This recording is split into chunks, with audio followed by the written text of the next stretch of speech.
এই YouTube, Facebook, Instagram এই জায়গাতে আপনার ছুচকা মন্দির নাম শুনেছেন বা?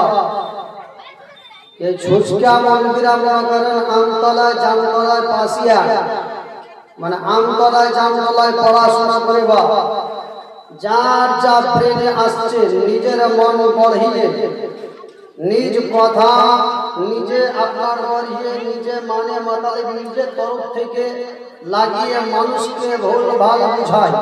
পাবলিক আপনার বেচারা ইলমে কোরআন ইলমে হাদিসের জ্ঞান কত রাখে না, ওরা বিভ্রান্ততে পড়ে যায়, ওরাই চিন্তিত হয়ে যায়। এরাও নামাজ পড়ে, এরাও কোরআন তিলাওয়াত করে, এরাও মসজিদে নামাজ পড়ে, এরাও কলমা পড়ে, আর মৌলবি আহলে সুন্নাত ওয়াল জামাতের এরাও নামাজ পড়ে, কিন্তু সর্বসময় টকরাও কেন এদের? কিন্তু বাপ একটা কথা জেনে রাখবেন, এক গামলা যদি দুধ থাকে আর ওই দুধের মধ্যে যদি এক ফোঁটা নুন ফেলা হয়, দুধটা কি আর দুধ থাকবে? দুধটা দুধ থাকবে না। জাস্ট ওই রকমই আপনার শুরু থেকে শেষ অবধি তারা কোরআন এবং হাদিসের আলোচনা খুব ভালোভাবে করতে করতে দুধের মধ্যে যেমন এক টপ লবণ ফেলে দিলে দুধটা ফেটে যায়, জাস্ট ওই রকমই আল্লাহ আল্লাহ রাসূলের ব্যাপারে এমন কথা বলে দেবে যে আপনি তার কথা অনুযায়ী ওই দুধের মতো কথাগুলোকে নিতে গিয়ে দেখা যায় কি ওই মধ্যে যেটা ভরে দিল ওইটা আপনি গ্রহণ করে দিলেন না, আপনার ভিতর থেকে ঈমানের জানাজা বার হয়ে চলে যাবে। এ মুসলমান, তাহলে এই ধরনের মুসলমানের ব্যাপারে আল্লাহর নবী কি কিছু বলেছেন? এখনকার সমাজের মধ্যে আলোচনা হয় যে মৌলবীরা ফিরকা বার করে দিচ্ছে, এই মৌলবীরা ফিরকা পরস্তি হয়ে গেছে, এ বলছে আমি সব থেকে ভালো, ও বলছে আমি সব থেকে ভালো। কম পড়ালেখার কারণে না ধরতে পেরে চোর কোনটা আসল আর কোনটা চোর নয়, নিজের জ্ঞান দ্বারাই না বুঝতে পেরে ভুল পথে এসে তার কথাগুলো অ্যাকসেপ্ট করে গ্রহণ করে এমনকি ঈমান হারা হয়ে যায়। মুসলমান সমাজ, এটা আপনার আমার কথা না, বরং আল্লাহ পাকের রাসূল সাল্লাল্লাহু তাআলা আলাইহি ওয়াসাল্লাম জাহিরি জামানাতে যখন আপনি দুনিয়ার বুকে ছিলেন, ওই জামানাতে ওই টাইমে আপনার ওই দল ছিল, আর আল্লাহ নবী বলছেন এই দলেরা আমার উম্মতের মধ্যে তাফারিকা ফালাবে। এই জন্য আমার নবী সাল্লাল্লাহু তাআলা আলাইহি ওয়াসাল্লাম হাদিসে পাকে বলেছেন, হযরত আব্দুল্লাহ ইবনে উমর রাদিয়াল্লাহু তাআলা আনহু থেকে বর্ণিত যে তাফতারিকু উম্মতি আলা 73 মিল্লাতা কুল্লুহুম ফিন-নার ইল্লা মিল্লাতান ওয়াহিদা। আল্লাহ পাকের রাসূল বলেছেন আমার উম্মতের মধ্যে 73 দল হবে। কয়টা দল? যখন আমার সঙ্গে কথা বলছেন কয়টা দল হবে? 73টা দল হবে। আচ্ছা, নবী বলছেন, গায়েবটা নবী আমার ভবিষ্যতের বক্তা, ভবিষ্যৎকে সামনে রেখে আল্লাহ পাকের ফজলে কেরামে উনাকে ইলমে গায়েব দিয়েছিলেন ওই অনুযায়ী আপনি কথা বলছেন যে আমার উম্মতের মধ্যে 73টা ফিরকা হবে, সমস্তকে সমস্ত জাহান্নামে যাবে, ইল্লা কিন্তু একটাই জান্নাতি। 73 এর মধ্যে একটা জান্নাতি। আল্লাহ পাকের রাসূলের সাহাবী জিজ্ঞাসা করলেন, ক্বালু মান হিয়া রাসূলুল্লাহ সাল্লাল্লাহু তাআলা আলাইহি ওয়াসাল্লাম, ইয়া রাসূলুল্লাহ জান্নাতি যে একটা ফিরকা বলছেন ওই ফিরকার পরিচয়টা কি? নাজির ফিরকার পরিচয়টা কি? নিজাত যে পাবে তার পরিচয়টা কি? আল্লাহ পাকের রাসূল সাল্লাল্লাহু তাআলা আলাইহি ওয়াসাল্লাম ওই সময় বলেছিলেন কি মা আনা আলাইহি ওয়া আসহাবি, যারা আমার তরিকায় চলবে এবং আমার সাহাবীর তরিকায় চলবে ওই ফিরকাটা হচ্ছে জান্নাতি। হে মুসলমান সমাজ এখন বর্তমানে কোন সাহাবী হযরতে আবু বকর থেকে নিয়ে ওমর ফারুক থেকে নিয়ে উসমান গনি থেকে নিয়ে আদনা সাহাবী রাসূলের মধ্যে আপনার একটা সাহাবী থেকে দেখান যে নবীর সঙ্গে বিয়াদবি করেছে। নবীকে বলেছেন নবী আপনি গায়েবের খবর জানেন না। নবীকে বলেছেন যে নবী আপনি আমাদের মতো। একটা হাদিস থেকে একটা সাহাবী থেকে দেখিয়ে দেন শুভে কিয়ামত অবধি চ্যালেঞ্জ থাকলে মায়ের যদি দুধ পান করে থাকে কোনো বাপের বেটা তো সাহাবী রাসূল থেকে প্রমাণ করে যদি দেখিয়ে দিতে পারে তো শুভে কিয়ামত অবধি থেকে টাইম করা থাকলো। এই মুসলমান কোরআন থেকে হাওয়ালা দিছে যে আল্লাহ পাকের রাসূল বলেছেন কি নিজে বলছেন কুল ইন্নামা আনা বাশারুম মিথলুকুম আমি তোমাদের মতো দেখতে। কিন্তু এর মানে মাতালি খালি এতটুকু বুঝলে কি আমি তোমাদের মতো দেখতে? নবী কেন বলেছিলেন, কি কারণে বলেছিলেন, কাকে বলেছিলেন এটা দেখলেন না। এ মুসলমান শয়তানের তাকত না আমরা আপনাদের বেশি যাব। জোরে জোরে বলবেন ইবলিস শয়তানের জোরে জোরে বলেন না কেন গো? শয়তানের তাকত বেশি না আম পাবলিক তাকত বেশি। মুমিন আপনার যিনি পাক্কা মুমিন তিনাকে বলা যায় না আম পাবলিকের বেশি তাকত না শয়তানের তাকত বেশি। শয়তানকে অন্য রূপ নিতে পারে না। জোরে জোরে বলবেন শয়তান অন্য রূপ নিতে পারে না? নিতে পারে। আপনি নিতে পারবেন? পারবেন না। আল্লাহকে এত ক্ষমতা দিয়েছে যে আপনার বগলে গিয়ে চলতে পারে, আপনার কলবের মধ্যে গিয়ে আপনার ওয়াসওয়াসা দিতে পারে। হে মুসলমান এই শয়তান মারদুদের ব্যাপারে আকীদা তারা রাখে যে শয়তান মারদুদের জ্ঞান নবীর থেকে বেশি ছিল। নাউযুবিল্লাহ। এই আমার মুসলমান ভাইরা এই রকম যদি কেউ আকীদা রাখে তার ঈমানের জানাজা পার হয়ে চলে যাবে। এই ধরনের মুসলমান আল্লাহ পাকের রাসূল বলছেন যে এই ধরনের মুসলমান আমার উম্মতের মধ্যে তাফারিকা ফেলাবে। এমন কি আল্লাহর নবী নিজেই বলেছেন বুখারী শরীফের হাদিস প্রথম খণ্ড 121 পৃষ্ঠা 21 পৃষ্ঠার মধ্যে আল্লাহ পাকের রাসূল বলেছেন আবু হুরায়রা রাদিয়াল্লাহু তাআলা আনহু থেকে বর্ণিত কি ইন্নাশ শাইতানা লা ইয়াতামাসসালুহু ফি সূরাতি। আল্লাহ পাকের রাসূল বলেন শয়তান আমার সূরত আমার রূপ ধারণ করার ক্ষমতা রাখে না। হে মুসলমান যদি শয়তান নবীর রূপ ধারণ করার ক্ষমতা না রাখে সেই শয়তানকে আমাদের মতো দুটাঙ্গা মানুষ আমতলায় চামতলায় পাঁচজনে বলবি যাকে পাঁচজনে বলা হয় আপনার ছুছুরা বলবো বলা হয় সমাজের মধ্যে ফিতনা ছড়িয়ে যায়, সমাজকে বিভ্রান্তিতে ফেলে দেয়। আর ওই সমাজের কথা ওই বলবির কথা শুনে সমাজের আপনার নওজওয়ানেরা যারা বাংলা পড়ালেখা করেছে প্রফেসর মাস্টার ইত্যাদি ইত্যাদি কোরআন ও হাদিসের জ্ঞান রাখে না, এ বেচারা ফেসে যায়। তার কথাগুলোকে অ্যাকসেপ্ট করে নেয়। আমি ওই ধরনের ভাইকে ওই ধরনের মা বোনকে বলতে চাই শোনো ওই ধরনের যদি আকীদা কেউ কবুল করে নেন তা আপনি না আপনার সঙ্গে সঙ্গে ঈমান থেকে খারিজ হয়ে যাবে, মুসলমান থাকবে না। আরে ঈমানের চর যদি দেখা যায় কিতাবের মধ্যে কোরআনকে আপনি মোতালা করুন ঈমানের চর হচ্ছে আপনার আমার নবী হুজুর মুহাম্মদুর রাসূলুল্লাহ সাল্লাল্লাহু তাআলা আলাইহি ওয়াসাল্লাম হচ্ছে ঈমানের চর। আর একটা কথা জেনে রাখবেন তাদের মসজিদকে শরীয়তের মধ্যে জ্বালিয়ে দেওয়া হবে।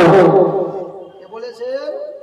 আমার মতো বলবি না, আমার বাপের কথা না, আমার মতো কোনো ছোট পাড়া মৌলবি বলেনি, কোনো মুহাদ্দিস বলেনি, কোনো মুহাদ্দিস আযম বলেনি, কোনো মুজাদ্দিদ বলেনি, স্বয়ং রব্বে কায়নাত বলেছেন। জোরে জোরে বলা যাবে না। এ মুসলমান আল্লাহ পাকের রাসূল সাল্লাল্লাহু তাআলা আলাইহি ওয়াসাল্লাম কে আল্লাহ স্বয়ং বলেছে প্রমাণ যদি চান একটু ধৈর্য সহকারে শ্রবণ করুন ইনশাআল্লাহ। দালাইলের স্বরূপ আপনাকে বলছি 12 নম্বর 10 আয়াত নম্বর 108 থেকে 8 এর মধ্যে আল্লাহ উল্লেখ করেছেন শানে নুজুল হচ্ছে যে মদিনাতুল মুনাওয়ারাতে নবীর পেছনে নামাজ পড়তো একদল আর নবীর কলমা পড়তো কিন্তু নবীর পেছনে গীবত করতো। নবীকে নবী বলেছে স্বীকার করতো না। নবীর সম্মুখে যখন হতো আল্লাহর নবীকে বলতো ইয়া রাসূলুল্লাহ আপনার কথা তো আমরা কবুল করি, আপনার কলমা পড়ি, আপনি যেটা হুকুম দেন সেটা মানি, কিন্তু পেছনে আরেকটা গ্রুপ তৈরি করত। ওই দলের মধ্যে একটা সবথেকে বড় সর্দার ছিল যার নাম ছিল আবু আমির ফাসিক। কি বললাম? আবু আমির ফাসিক, এই মুনাফিকের দল, এই মুনাফিকের দলের সর্দার আপনার জঙ্গে খান্দক পর্যন্ত থেকেছেন, জঙ্গে খান্দক পর্যন্ত থেকেছেন, জঙ্গে খান্দকেও লড়াই করেছেন, নবীর সঙ্গে চলেছেন, নবীর পিছনে নামাজ পড়েছেন, নবীর কলমা পড়েছেন।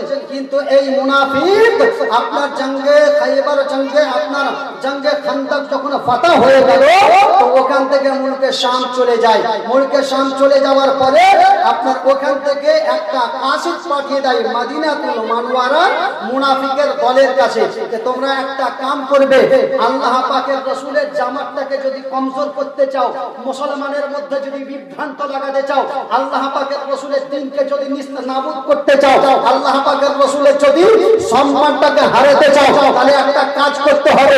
বলে ওটা কি?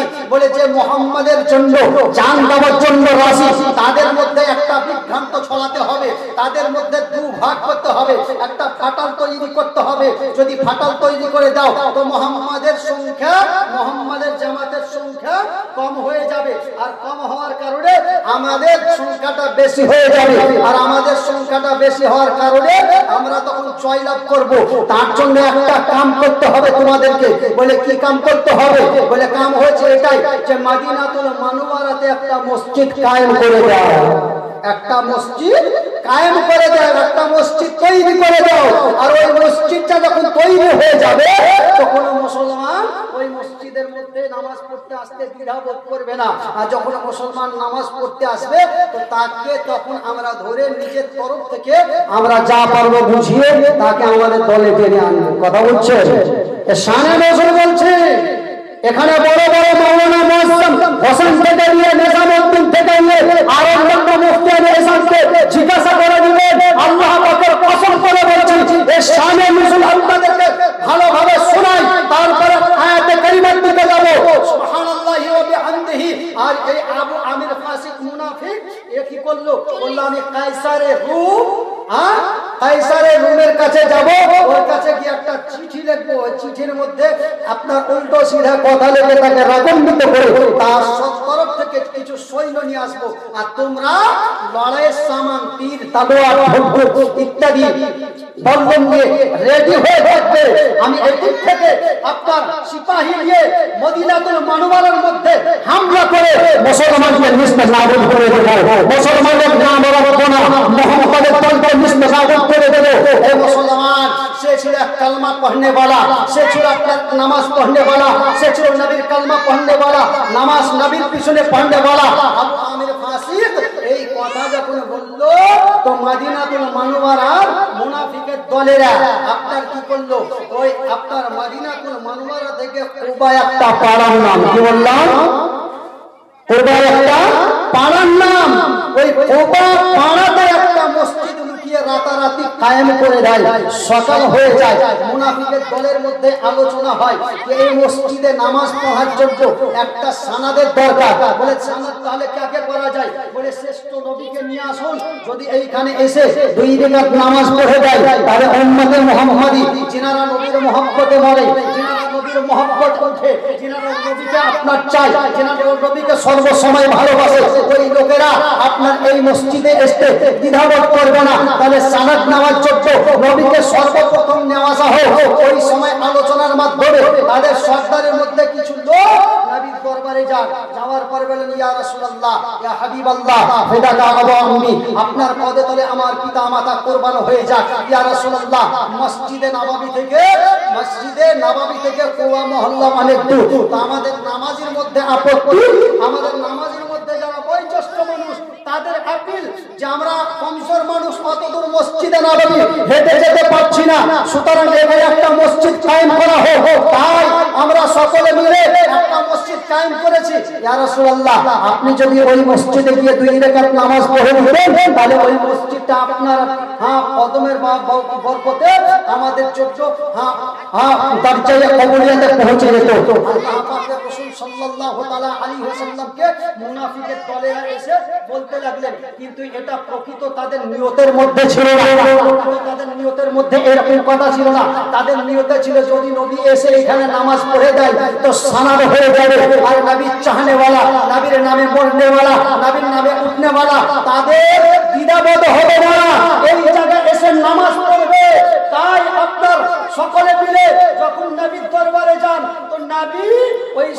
বলে দিলেন কি শোনো, আমি জঙ্গে তাবুকের মধ্যে যাচ্ছি, ওখানে ঈসাইদের একটা বহু বড় জামাত কায়েম আছে, সেখানে গিয়ে আমার ইসলাম প্রচার করার দরকার আছে। সুতরাং আমি ওখান থেকে আসার পর তোমাদের মসজিদে যাব, গিয়ে 2 রাকাত নামাজ পড়ে ইফতিতাহ করে দেব।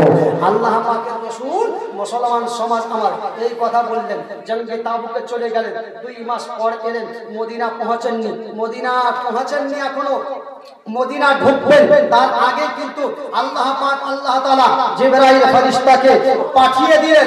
আর পাঠিয়ে দেওয়ার পরে আল্লাহ রব্বুল আলামিন নবীকে বলেন ওয়াল্লাযীনা তাকুনু মাসজিদান দিরারাহু।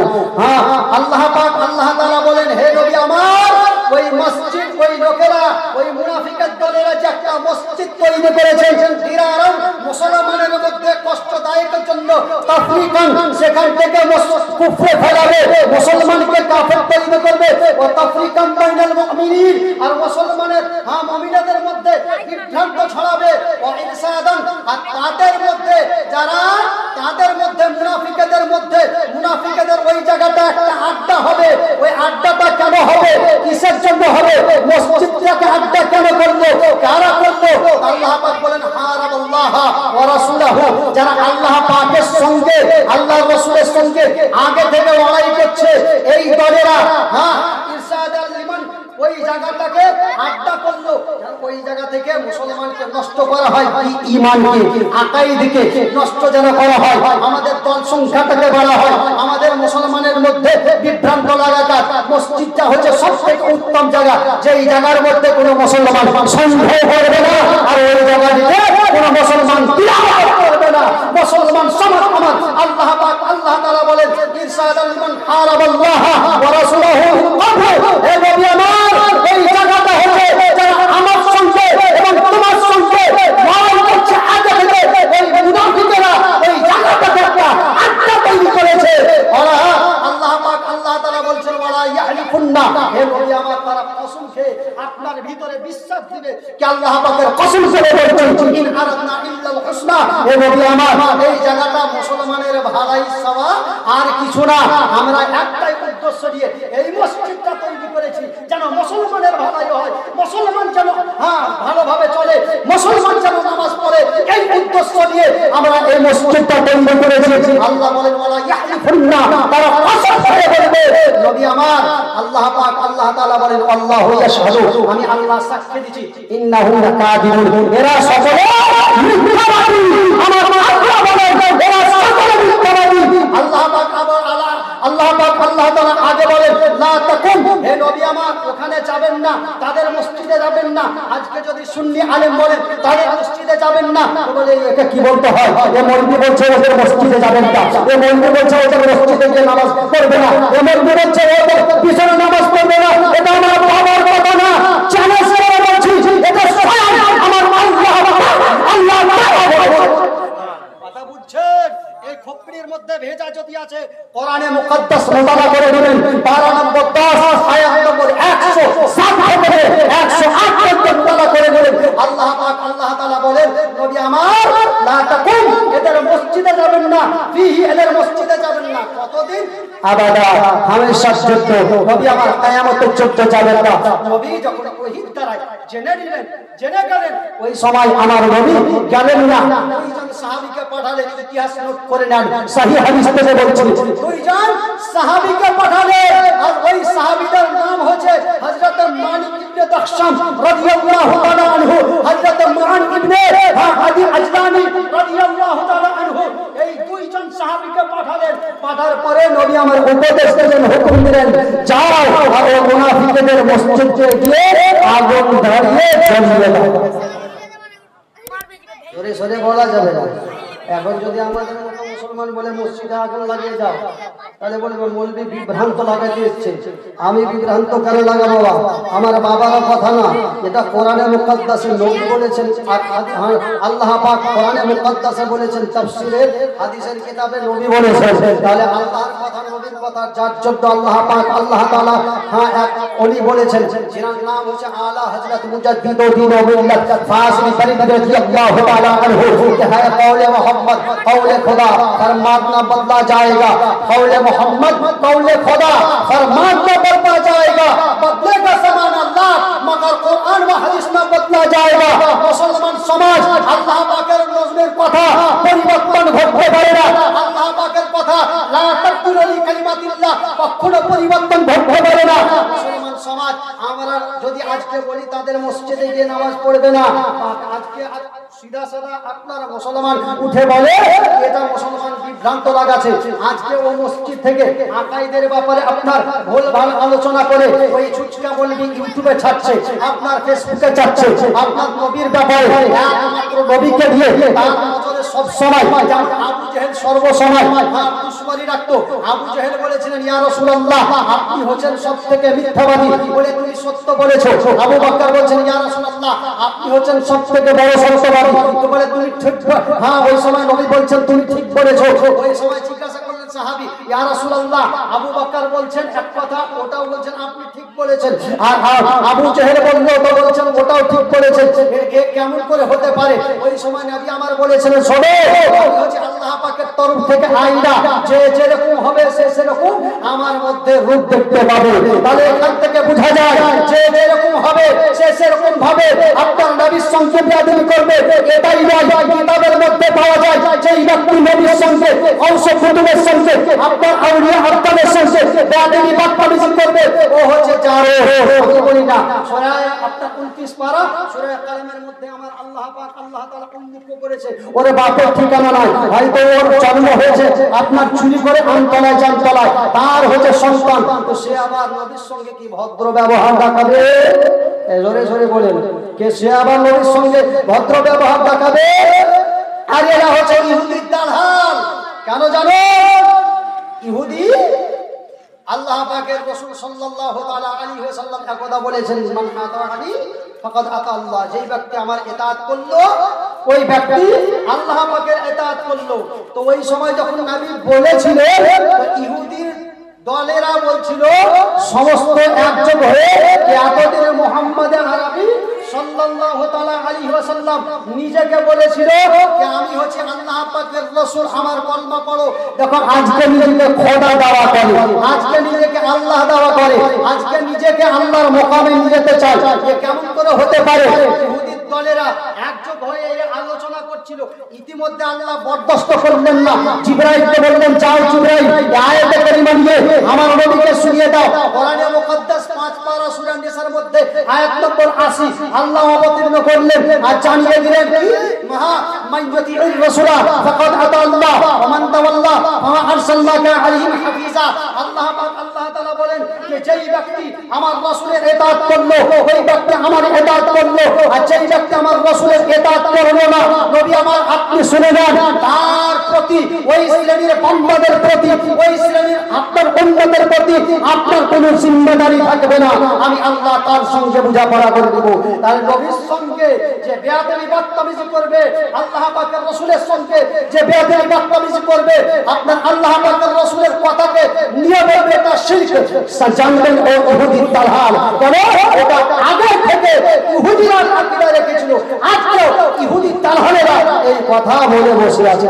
সুবহানাল্লাহি ওয়া বিহামদিহি। ভদ্র মুসলিম সমাজ ইহুদির দালালেরা জায়গায় জায়গায় জায়গায় জায়গায় একমাত্র কোনো কথা নাই, একমাত্র নবীকে নিয়ে আলোচনা, নবীর শানে বেয়াদবি। এরা জানে এই ইহুদির দালালেরা যে গোটা কোরআনের মধ্যে সমস্ত কোরআনের উপরে ঈমান রাখা আপনার ওয়াজিব, আর হাদিসে পাকের মধ্যে সমস্ত হাদিসে পাকের মধ্যে ঈমান রাখা আপনার ওয়াজিব। কিন্তু আপনি একটা কথা জেনে রাখবেন, এরা জানে ভালোভাবে যে কোরআনে মুকদ্দাসের একটা আয়াতকে যদি ইনকার করে দেয় আর সমস্তের উপরে যদি ঈমান রাখে, তো একটা আয়াতের উপরে সন্দেহ করার কারণে আপনার ইনকার করার কারণে সে মুসলমান আর থাকবে না, সে বেঈমান হয়ে যাবে। যার কারণে ইহুদি দালালেরা আপনার সিধা সাদা মুসলমানকে কোরআন ও হাদিসের দ্বারাই বলে নামাজ পড়তে আসুন ভাই, কসম খেয়ে আপনাকে বিশ্বাস দিয়ে নামাজের হিরাতে আপনার রোজার হিরাতে এই বাহানাতে এমন এমন কথা আপনার ভিতরে ভরে দেবে নবীর শানে, যে কথাটা নবীর শান এ লাগা বেয়াদবি, আপনার ওই কথাটা লাগার কারণে সে ঈমান হারা হয়ে যাবে। মুসলমান সমাজ এই জন্য আপনি যে কথাগুলো শুনবেন বক্তব্য ইউটিউবের মধ্যে, বক্তব্য আপনার ফেসবুকের মাধ্যমে, ওই মালটাকে যাচাই করবেন, ওই মালটাকে আপনার, ওই মালটাকে আপনার মাসলাকের, ওই মালটাকে আপনার গ্রহ, যদি ওই মালটা আপনার মাসলাকের হয়, আপনার গ্রহের হয়, তাহলে ওর কথা শুনবেন। আর যদি আপনার মাসলাকের না হয়, ইহুদির দালাল হয়, তাহলে ওর কথা শুনবেন না, ওর কথার উপরে আমল করবেন না, নজিব ঈমান হারা হয়ে যায়।